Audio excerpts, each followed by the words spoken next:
I'm Steve Wiggins, and this is the Groundworks Ministries podcast. Today we're reading from the book of 1 Timothy, chapter 5, and let's focus on verses 3 through 8.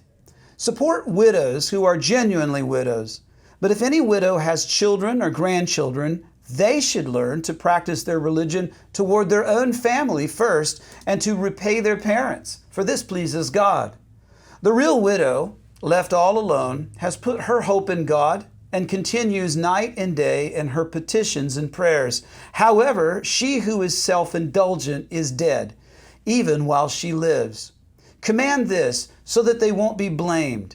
Now, if anyone does not provide for his own relatives, and especially for his household, he is denied the faith and is worse than an unbeliever. 1 Timothy chapter 5, verses 3 through 8. Years ago, I was asked to attend the meetings of a group of creative thinkers called the Renaissance Group. And we met at the Newport, California home of Howard and Roberta Amundsen. This was a hand-selected group of authors and musicians, ministers and artists, and we convened to form a think tank whereby new methods of reaching the secular world with the gospel might be developed. And on one occasion, the group was sent a copy of Marvin Olasky's book, The Tragedy of American Compassion. And several weeks later, we met in the Amundsens' living room to discuss the book with its author. And I suggest that you get a copy of Marvin Olasky's book. The foundation of Mr. Olasky's observations is that compassion only works well in small groups of accountability. You see, in small groups, as in small towns, people know each other. And they know when a person is hardworking, they know who's lazy, they know who's honest, and they're aware of who is a liar.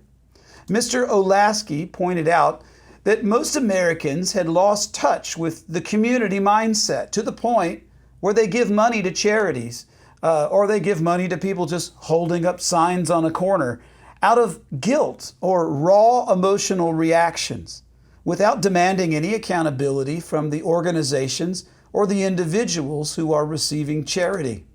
And on the other extreme, we allow charity to be dispensed by our government through a welfare system that is in drastic need of an overhaul. In actuality, healthy church ministries have the best record when it comes to helping people transition out of their dependence on charity and into a lifestyle where they become contributors to charity. This is because churches are communities of accountability, whose standard for charity is God's Word and not just their emotions. Now, in today's passage, Paul is narrowing the focus of what a widow is. Those deserving of charity are not simply women without husbands. They are women without husbands who fit a certain biblical accountability criteria. Paul's system is similar to Olasky's proposal.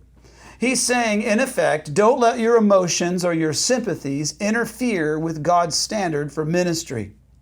Consider this from 1 Timothy chapter 5, verses 1 and 2.